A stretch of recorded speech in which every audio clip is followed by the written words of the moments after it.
Assalamualaikum warahmatullahi wabarakatuh. Bagaimana kabar rekan-rekan semuanya? Saya harap dalam keadaan sehat walafiat semuanya. Ketemu lagi dengan saya pada mata kuliah Manajemen Kesehatan dan Keselamatan Kerja. Pada pertemuan kali ini kita akan membahas tentang teknologi dan peralatan K3. Pada manajemen kesehatan dan keselamatan kerja, peran teknologi dan peralatan kesehatan dan keselamatan kerja sangat penting sekali. Salah satu peran yang paling vital adalah untuk membantu menghindari terjadinya kecelakaan kerja dan risiko-risiko pekerja yang lainnya. Pada pertemuan ini, kita akan lebih membahas kepada teknologi dan peralatan K3 yang ada di perkantoran. Untuk lebih jelasnya, yuk kita belajar sama-sama. Ada 3 tujuan pembelajaran pada pertemuan kali ini, yaitu yang pertama, mampu memahami jenis teknologi di bidang K3, kemudian mampu memahami jenis peralatan K3, dan yang terakhir mampu mempraktikkan penggunaan teknologi dan jenis peralatan K3 secara tidak langsung di tempat masing-masing. Kemudian untuk pembahasan secara rinci, di sini saya bagi menjadi 4. Yang pertama, ada jenis teknologi dan peralatan kerja, fungsi dan cara penggunaan teknologi dan peralatan kerja, manfaat penggunaan teknologi dan peralatan kerja, dan prinsip-prinsip dalam K3, khususnya di bidang perkantoran. Berikut ilustrasi hal-hal yang mungkin mengintai kita selama kita ada di tempat kerja. Yang pertama mungkin jatuh. Yang kedua, ini mungkin bukan di bidang perkantoran ya, tapi di industri, terlindas, cedera karena salah membungkuk atau salah posisi dalam mengangkat barang, tertimpa peralatan atau perlengkapan yang ditaruh tidak pada tempatnya, tersandung, jatuh dari tangga, terpleset karena lantai licin, tersengat listrik, cedera pada tangan karena salah penggunaan alat industri, bahan berbahaya, kemudian jatuh dari kursi karena posisi kursi atau kerusakan pada alat, dan terpeleset karena ada sesuatu atau barang yang tergeletak di lantai. Sebenarnya masih banyak ilustrasi-ilustrasi lain yang mencerminkan bahwasannya kita bekerja itu ada resikonya, walaupun orang menganggap kerja di kantor relatif lebih aman dibandingkan kerja di pabrik atau kerja di lapangan. Tetapi sebenarnya di semua tempat kerja pasti ada resikonya. Kita pun di rumah juga ada resiko yang menghantui, walaupun besarnya resiko itu memang kalau diukur lebih beresiko di luar ketimbang kita di dalam ruangan. Oleh karena itu, semua orang bekerja, kesimpulannya mempunyai risiko yang sama mengalami kecelakaan kerja. Begitu banyak bahaya yang dapat muncul dari sekeliling tempat bekerja kita seperti yang sudah diilustrasikan di atas. Jadi, apa sih sebetulnya yang kita perlukan dalam melindungi diri kita untuk meminimalisir terjadinya kecelakaan kerja yang berakibat fatal kepada keselamatan kita? Nah, untuk tahu beberapa alat pelindung diri, terutama yang umum saya bahas menjadi yang khusus nanti di perkantoran, saya akan membedakan beberapa alat pelindungan diri berdasarkan sektor tempat kita bekerja. Yang pertama, sektor secara umum K3 itu berlangsung, ya di industri. Biasanya peralatan K3 itu mengutamakan keamanan, kemudian kenyamanan dalam bekerja. Alat pelindung diri bisa diartikan sebagai seperangkat alat yang digunakan oleh tenaga kerja untuk melindungi keseluruhan atau sebagian tubuhnya terhadap kemungkinan adalah potensi bahaya dan kecelakaan kerja. Tindakan ini sebagai tindak pencegahan supaya terjamin kesehatan dan keselamatan kerja untuk para pekerja. Seperti yang sudah saya kemukakan di konsep awal beberapa pertemuan yang lalu, bahwasannya Kalau kita merasa nyaman dan nyaman dalam bekerja, sudah otomatis kita produktivitasnya bisa menjadi meningkat gitu, karena kita merasa safety atau terjamin dalam kita bekerja. Beberapa APD yang wajib digunakan oleh seorang pekerja khususnya di lapangan atau di industri. Yang pertama adalah helm, sudah pasti. Helm ini bukan helm biasa, tetapi rangkanya terbuat dari baja yang paling atas. Apabila ada sesuatu yang menimpa kepala, itu tidak menyebabkan cedera pada kepala atau otak. Terus yang selanjutnya ada protective eyewear atau kacamata pelindung untuk melindungi pekerja industri dari debu, paparan kimia, atau paparan sisa-sisa pengelolaan logam dan industri berat lainnya. Dan protective eyewear atau kacamata pelindung juga membuat para pekerja menjadi lebih nyaman dalam melakukan proses di industri. Kemudian ada baju khusus yang terlihat terang, cerah gitu. Fungsinya apabila terjadi reruntuhan bangunan dan kemudian ada salah seorang pekerja tertimbun, akan dapat dikenali atau diidentifikasi lebih cepat ketimbang dia menggunakan baju biasa. Selanjutnya ada sarung tangan yang bisa melindungi tangan apabila proses pengerjaan di industri tersebut membutuhkan pekerjaan yang lebih dominan menggunakan tangan. Misalnya mengelas, terus memotong, terus memasukkan bahan-bahan ke dalam mesin dan lain sebagainya. Terus ada safety boot atau sepatu pelindung untuk melindungi para pekerja dari bahaya sisa industri ataupun bahkan peralatan industri yang bisa mencederai kaki, misalnya paku, logam, besi panas, dan lain sebagainya. Terus yang terakhir, ini peralatan tambahan, yaitu dust mask, masker yang bisa melindungi para pekerja dari paparan-paparan kimia yang bisa merusak pernapasan dan menimbulkan potensi-potensi bahaya bagi pernapasan. Nah, keenam alat pelindung diri ini memang digunakan di industri. Sedangkan kita akan lebih banyak kepada membahas tentang alat pelindung diri atau beberapa peralatan di K3 untuk perkantoran. Oke, K3 perkantoran lebih kepada segala kegiatan untuk menjamin dan melindungi keselamatan dan kesehatan karyawan melalui upaya pencegahan kecelakaan kerja dan penyakit kerja di kantor. Pada era pandemi COVID-19 ini banyak sekali kebijakan-kebijakan yang berubah drastis bahkan untuk para pekerja kantor. Di antaranya kita wajib menggunakan masker di dalam ruangan yang sebelum pandemi ini bahkan di Indonesia orang menggunakan masker dalam ruangan itu menjadi suatu yang abnormal atau aneh. Kemudian ada kebijakan work from home di mana para pekerja biasanya standarnya 50% masuk dan 50% bekerja dari rumah, atau ada yang 25% masuk, 75% bekerja dari rumah. Kemudian ada kebijakan lainnya terkait pengkondisian tempat bekerja di mana tidak boleh adanya kerumunan sehingga satu orang mungkin akan sangat berjarak sekali dengan orang lain di dalam satu ruangan yang sama.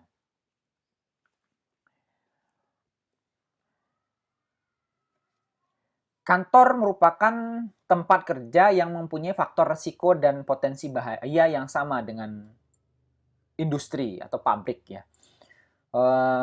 Di antara beberapa bahaya, khususnya di pandemi ini, kantor merupakan salah satu tempat potensial terjadinya penularan COVID-19 karena ditenggarai karena mempunyai sirkulasi udara yang buruk.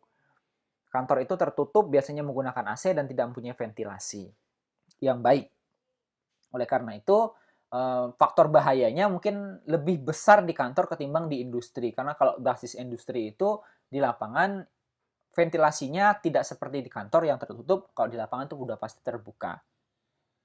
Kemudian rata-rata pekerja kantor itu bisa bekerja maksimal 8 jam dalam satu hari dengan dipotong istirahat. Kalau kita biasanya di kantor, kita masuk jam setengah 8, pulang jam 4 mungkin. Dan ada beberapa orang yang tipikalnya males untuk kemana-mana, sehingga mereka kalau makan ya GoFood, makan di meja kerja sendiri, keluar hanya ke kamar mandi, atau menjalankan ibadah, setelah itu balik kantor. Mungkin kalau misalnya di rata-rata, orang bisa duduk di kantor itu 5-6 jaman. Bayangkan, dengan kondisi ventilasi yang kurang memadai, kualitas udara yang mungkin kurang baik, dan suhu ruangan yang juga kurang baik untuk kesehatan, kita bisa tertular penyakit atau bisa daya tahan tubuh kita menurun. Kemudian profil masalah kesehatan di Indonesia pada tahun 2005, itu udah lama sekali ini datanya, 40,5% terkena gotrak, 8% penyakit jantung, pembuluh darah, dan 6% gangguan syaraf. Nah, beberapa bahaya yang ada di perkantoran itu sebenarnya lebih banyak menyerang ke kesehatan gitu, ketimbang ke keselamatannya sendiri. Walaupun ada juga orang yang di kantor itu mengalami kecelakaan kerja, misalnya terkena listrik, tertimpa barang-barang gitu, dan lain sebagainya. Tetapi sejauh ini memang dominasi yang paling banyak ada di penyakit atau masalah kesehatan. Kemudian pada tahun 2013, cedera karena kesengajaan karyawan sebesar 94,6%. Kemudian apa sih yang harus kita lakukan di dalam melindungi diri kita terhadap kesehatan dan keselamatan kerja kita di kantor? Ada beberapa hal yang bisa kita perbuat. Beberapa di antaranya saya bagi menjadi 4. Yang pertama, kita akan fokus pada keselamatan, kita akan fokus pada kesehatan, kemudian pada lingkungan kerja, dan yang terakhir pada ergonomi. Poin 1, 2, 3, 4 akan saya bahas lebih dalamnya ke ergonomi. Karena poin 1, 2, 3 nanti akan dipecah menjadi submateri lagi di beberapa pertemuan yang selanjutnya. Terus kita bahas yang umum dulu tentang keselamatan. Keselamatan kerja merupakan tindakan yang digunakan atau kebijakan yang dibuat untuk melindungi para pekerja dari kejadian-kejadian yang tidak diinginkan atau kecelakaan kerja. Beberapa hal yang harus diperhatikan dalam keselamatan kerja, yaitu 1, pengolahan dan penempatan peralatan kantor. Nah, peralatan kantor ini berkaitan dengan ergonomi tempat kerja, di mana pada saat kita men-setting ruangan atau peralatan kantor, itu harus sesuai fungsinya. Misalnya, komputer tidak mungkin ditaruh di lantai, tetapi komputer harus ditaruh di tempat yang lebih tinggi dibandingkan meja. Ya, berarti di atas meja. Kemudian ada mouse, ada keyboard, keyboardnya berbentuk Bluetooth dan mouse-nya berbentuk Bluetooth atau kabel dan lain sebagainya. Itu harus dikelola dengan baik agar supaya pada saat kita melakukan pekerjaan itu tidak menimbulkan sebuah kecelakaan kerja bagi kita. Bisa jadi mouse yang ditaruh tidak baik itu akan menyebabkan tergulung kabelnya, bukan tidak mungkin juga kemudian terkelupas dan bisa menyebabkan tersengat aliran listrik. Oke, yang poin yang kedua tentang pengelolaan arus listrik. Untuk melindungi diri kita atau pekerja dari kesalahan atau gangguan konsleting listrik, biasanya kita memakai seperti pipa pelindung, di mana untuk kabel organizer itu terbuat dari plastik, sehingga apabila ada kebocoran atau terkelupasnya kabel itu tidak menimbulkan konsleting atau arus listrik yang menyebabkan terjadinya kebakaran. Kemudian manajemen tangga darurat. Manajemen tangga darurat di sini bukan berarti kita hanya menyediakan tangga darurat saja, tetapi kita menyediakan panduannya. Misalnya kalau di UNY itu pada saat naik itu ada di sebelah kiri dan turun itu ada di sebelah kanan.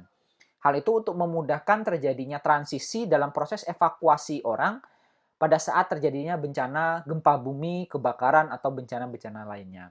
Sehingga orang tidak panik, terus berhamburan keluar dan tidak mengikuti tata cara proses evakuasi yang baik dan benar. Tanpa adanya berbagai macam informasi tentang keselamatan kerja, orang-orang akan menjadi sesat dan mungkin berpotensi untuk tidak selamat pada saat bencana itu terjadi. Yang selanjutnya ada alat pemadam kebakaran ringan yang seharusnya ada bersamaan dengan alarm pemadam kebakaran di sebuah gedung yang terstandar K3. Kedua hal ini tidak bisa dipisahkan. Alarm itu untuk mempercepat proses evakuasi, sedangkan alat pemadam kebakaran ringan untuk mematikan sumber yang bisa menyebabkan keselamatan kerja terancam, alias untuk memadamkan api. Nah, proses penggunaan alat pemadam kebakaran ringan biasanya akan ada simulasi beberapa kali untuk perusahaan atau gedung-gedung yang telah terstandar untuk memastikan bahwa terjaminnya keamanan dan berfungsinya alat tersebut. Yang terakhir adalah alat P3K atau pertolongan pertama pada kecelakaan yang harus wajib ada pada setiap sektor kantor atau ruangan kantor, bukan dalam satu gedung satu ya. P3K digunakan untuk menolong kecelakaan kerja di kantor yang bersifatnya tidak parah, misalnya luka ringan, terus mungkin sesak nafas, ditolong menggunakan katup oksigen, dan kecelakaan kerja yang bersifatnya ringan. Kalau sudah berat, berarti itu harus dirujuk ke rumah sakit atau memanggil ambulan. Selanjutnya, kemudian ada kesehatan kerja. Kesehatan kerja di dalam sebuah kantor, terutama di masa pandemi ini, berkaitan dengan beberapa hal yang berhubungan dengan pengaturan suhu ruangan, kelembaban ruangan, di mana suhu ruangan seharusnya berada pada kisaran 25 sampai 27 derajat. Kemudian kelembapan udara sebisa mungkin ada di kisaran 60 sampai 80%, dan untuk menjamin udara tetap bersih dan higienis dan sehat, biasanya beberapa perusahaan sekarang sudah menggunakan perjernih udara atau air purifier. Nah, air purifier ini menggantikan fungsi ventilasi, di mana mungkin dalam sebuah kantor itu tidak ada ventilasi yang bagus atau baik karena menggunakan AC dalam proses pengoperasiannya dalam sehari-hari. Kemudian yang paling utama dalam proses bekerja sekarang ini adalah penggunaan masker, bisa menggunakan masker medis ataupun masker medis plus kain yang tingkat perlindungannya lebih maksimal, atau masker kain yang 3 layer atau 3 lapis. Wastafel atau cuci tangan merupakan salah satu perlengkapan atau fasilitas yang wajib disediakan. Kalau seandainya tempat cuci tangan atau wastafel terlalu jauh, mungkin bisa menggunakan hand sanitizer untuk melindungi tangan agar tetap bersih dan higienis. Yang selanjutnya ada ventilasi. Ini sangat jarang ada di perkantoran. Biasanya perkantoran itu identik dengan AC. Tetapi kalau pengalaman saya, apabila saya ada rapat di pusat, saya cenderung untuk membuka jendela walaupun AC-nya tetap menyala. Selain keselamatan dan kesehatan kerja, ada salah satu faktor lagi, yaitu faktor lingkungan kerja yang harus diperhatikan dalam menjaga kesehatan dan keselamatan kerja. Di dalam lingkungan kerja terdapat beberapa kebijakan yang saya hadirkan terkait pandemi ini. Pertama, sarana bangunan kantor harus didesain khusus untuk bisa menerapkan kesehatan dan keselamatan kerja atau K3.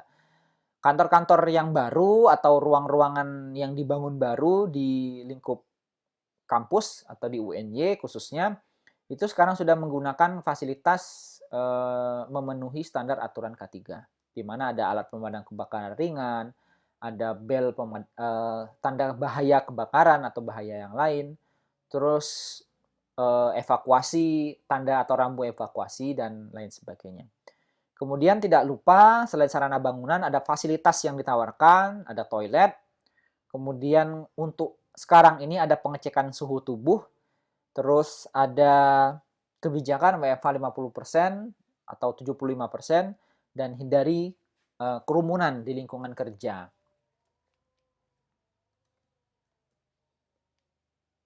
Adalah tentang ergonomi, seperti yang sudah saya paparkan sebelumnya tadi, bahwasannya saya akan lebih fokus ke masalah ergonominya ini. Ergonomi atau bahasa sederhananya yaitu pengaturan tempat kerja, di mana kita mengenal ada 4 konsep, di mana satu, pengaturan tempat kerja, kemudian posisi duduk pada saat bekerja, sikap bekerja, dan durasi bekerja. Masing-masing poin ini akan saya bahas satu persatu dari mulai pengaturan tempat kerja. Dalam ergonomi juga akan ada pembahasan lebih dalam bagaimana sebuah pengaturan tempat kerja itu disesuaikan dengan kondisi yang normal, misalnya suhunya, kelembapan, dan pencahayaan. Dalam prinsip ergonomi ada 3 poin utama. Pada saat kita bekerja, posisi duduk yang benar itu seperti apa, posisi mata dan posisi tangan pada keyboard pada saat kita mengetik. Nah, berikut ini merupakan posisi duduk yang benar, di mana pada saat kita bekerja di kantor, pandangan mata itu lurus atau sejajar dengan komputer atau laptop dengan jarak antara 45-70 cm. Posisi kaki tidak ditekuk tetapi lurus sambil membentuk sudut 90 derajat, hampir sama dengan posisi tubuh tidak membungkuk tetapi bersandar kepada kursi. Saya pernah membaca bahwasannya seorang pekerja kantor atau gamers gitu yang sangat lama di depan komputer itu memerlukan kursi yang terstandar. Karena lambat laun apabila tulang kita tidak dibiasakan untuk duduk atau bersikap yang baik akan menyebabkan kebengkokan.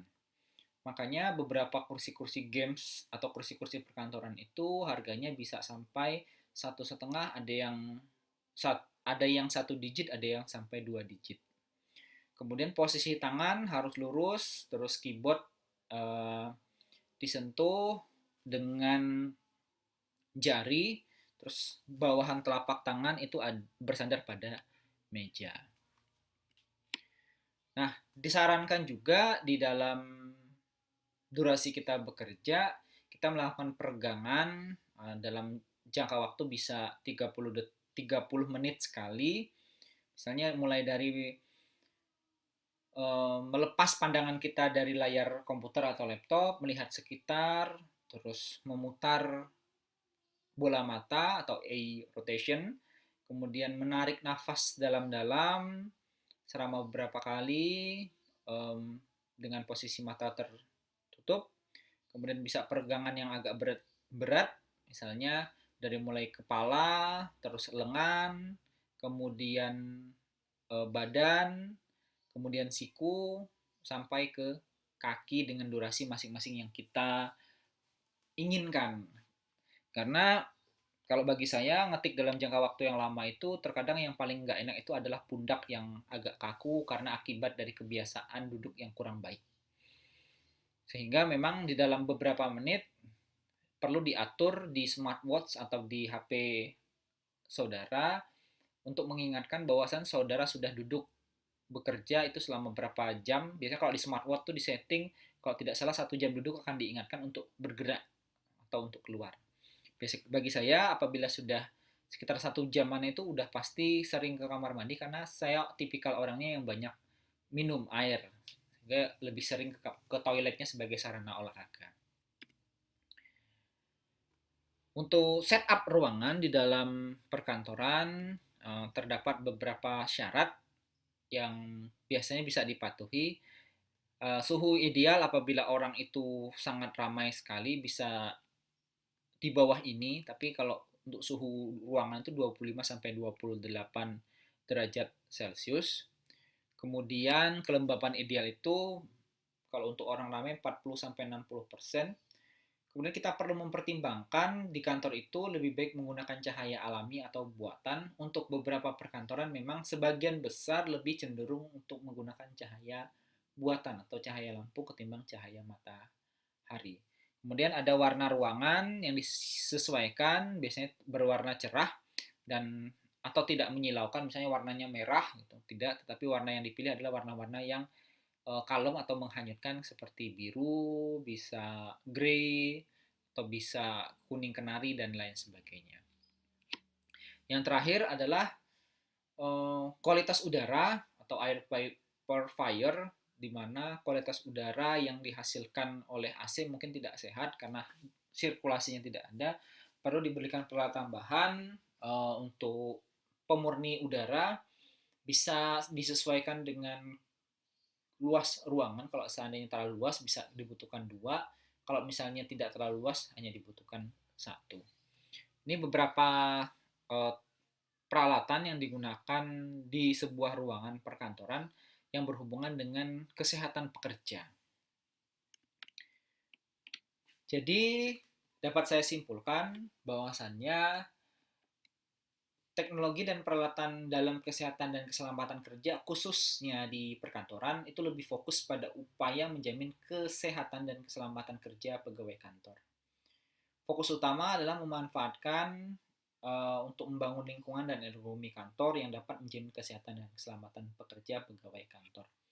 Memang di kantor itu tidak spesifik sekali seperti di industri yang APD-nya sudah terstandar gitu ya. Tapi kalau di kantor itu lebih fokus kepada seperti yang saya katakan tadi, kepada kesehatan kerja. Karena keselamatan kerja mungkin relatif lebih tinggi tingkat kecelakaan kerjanya, lebih rendah tingkat kecelakaan kerjanya dibandingkan di industri. Sekian pertemuan kali ini, pokok bahasan ini. Apabila ada pertanyaan bisa komentar di bawah. Like kalau kalian suka, dislike kalau tidak suka. Jangan lupa subscribe. Terima kasih. Sampai bertemu di pelajaran selanjutnya. See ya.